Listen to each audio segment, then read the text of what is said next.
a week since Parliament voted to delay Brexit yet again. It is a week since this Parliament voted yet again to force Brussels to keep this country in the European Union for at least another 3 months at a cost of £1 billion a month. And in that week, in the days since then, the government has tried to be reasonable and to ascribe the best possible motives to our friends and colleagues around the House. And I've twice offered more time for debate, Mr. Speaker. I offered more time last week. I made the same offer last night.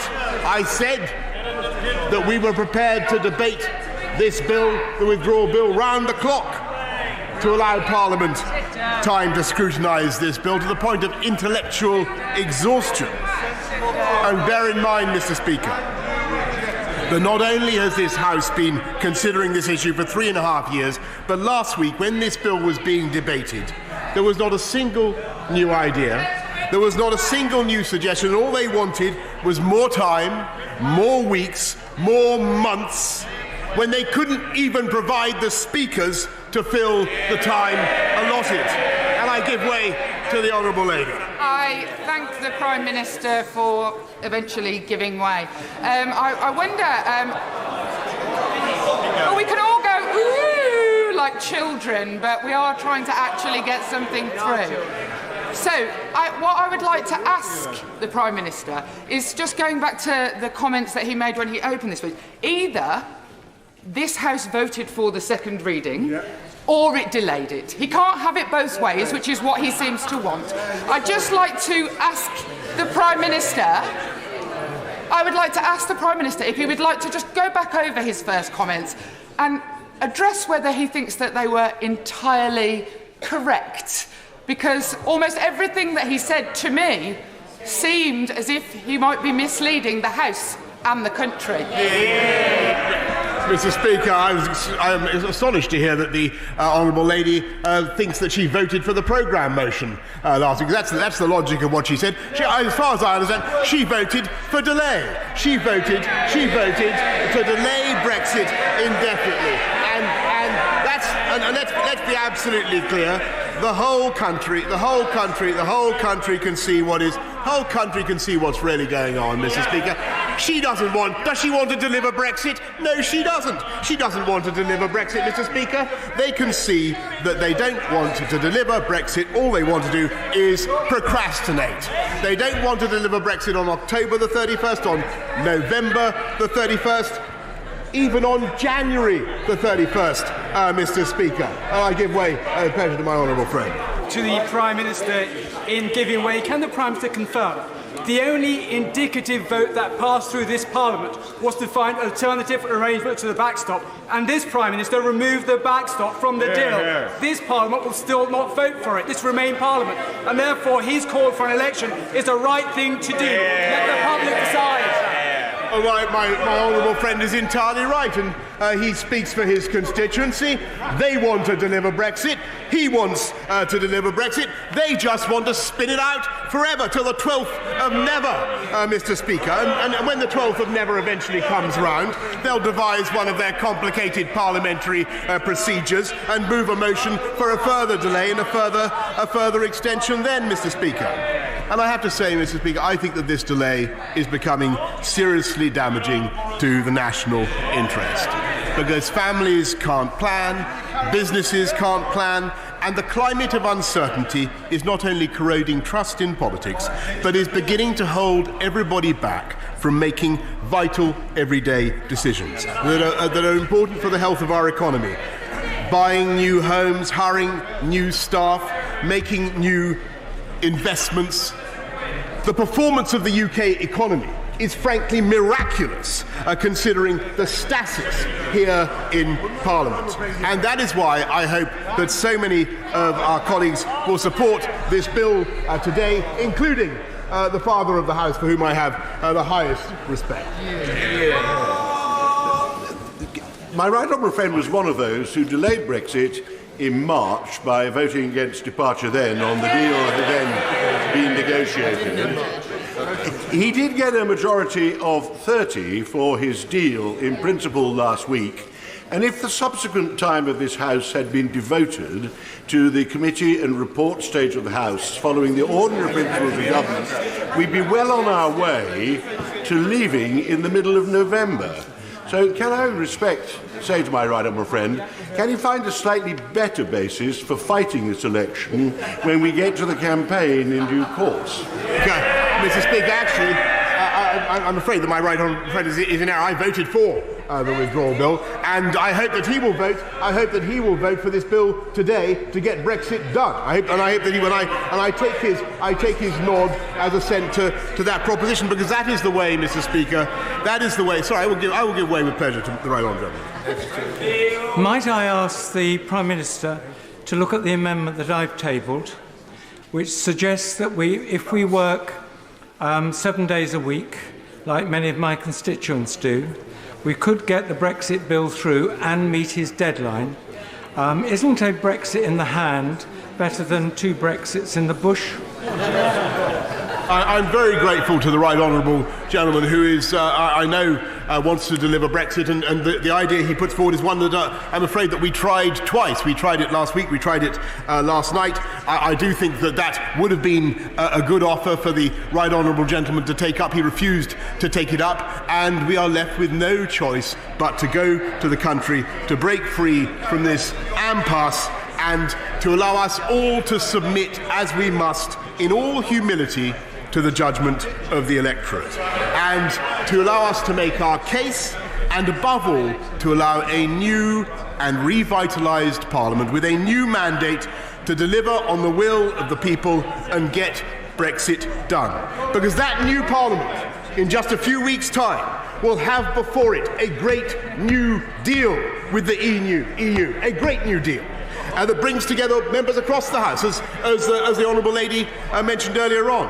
And it will be the job of that new Parliament in just a few weeks' time to ratify that deal, that withdrawal deal, and put an end to this long period of parliamentary dither and delay. And I'm glad to say, Mr. Speaker, that since I first put forward the idea of a general election as a way out of this impasse, the ice floes have begun to crack, and the Lib Dems are now in favour of it, and the Scots Nats, the Scottish Nationalist Party, is now in favour of it.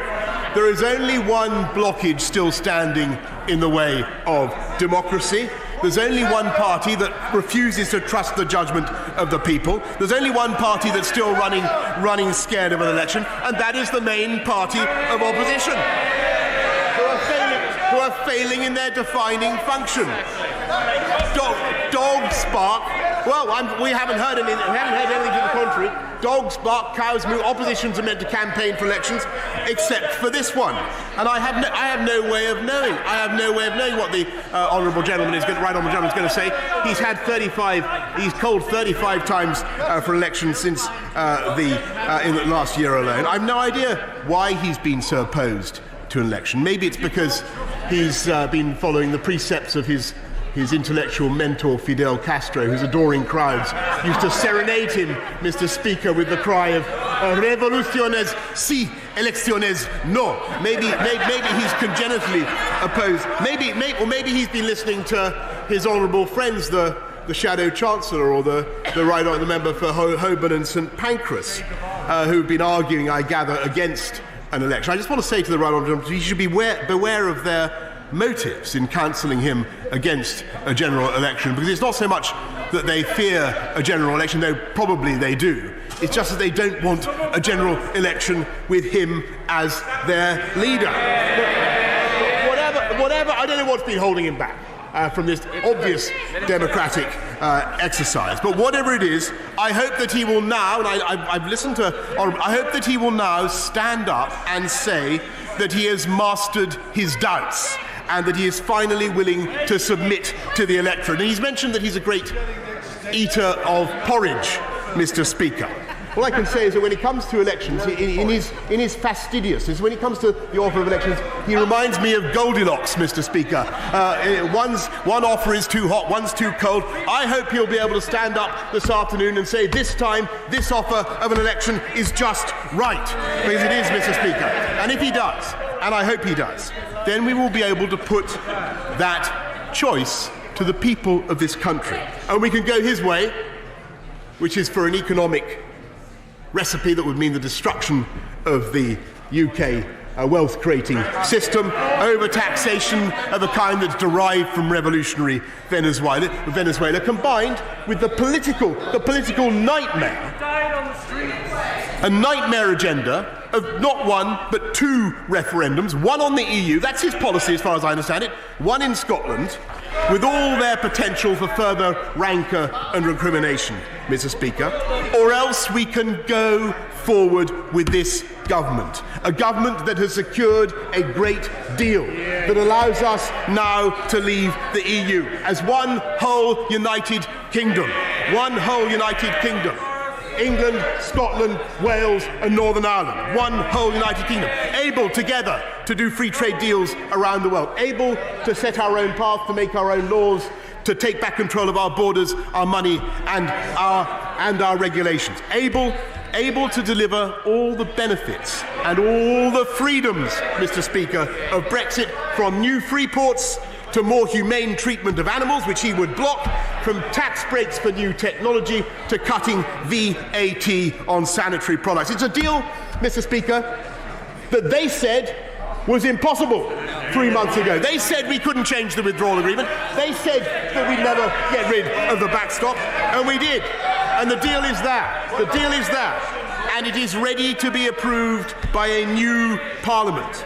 And it will have a government that is yearning with every fibre of its being to be able to get on and deliver our one nation conservative agenda. A vision for uniting this country and levelling up with record investments in health, like nothing else in a generation. 20,000 more police officers, more funding for every primary, every secondary school in the country, levelling up across this whole United Kingdom. A government that is able to commit to fantastic public services and infrastructure precisely because we believe in free markets and enterprise. We believe in them. And we believe in free markets and enterprise and in the wealth-creating sector of this economy in a way that causes a shadow of Transylvanian horror to pass over the semi-communist faces of the front bench opposite. And that is the argument. That is the argument that I want to have with the right honourable gentleman, because that, frankly, Mr. Speaker, is the biggest and most important difference between us one nation conservatives and the socialist opposite. And there is only one way now. There is only one way now to move this country forward and to have that debate, and that is to get Brexit done. And there is only one way to get Brexit done in the face of this unrelenting parliamentary obstructionism, this endless, willful, fingers crossed, not me, gov refusal to deliver on the mandate of the people, and that is, Mr. Speaker, to refresh this Parliament and give the people a choice. And I say to the whole House, and to all those who may still be hesitating about whether to vote for this bill, there is only one way to restore the esteem in which our democracy is held, and to recover the respect in which Parliament should be held by the people of this country, and that is finally to offer ourselves to the judgment of the people of this country. And I commend this bill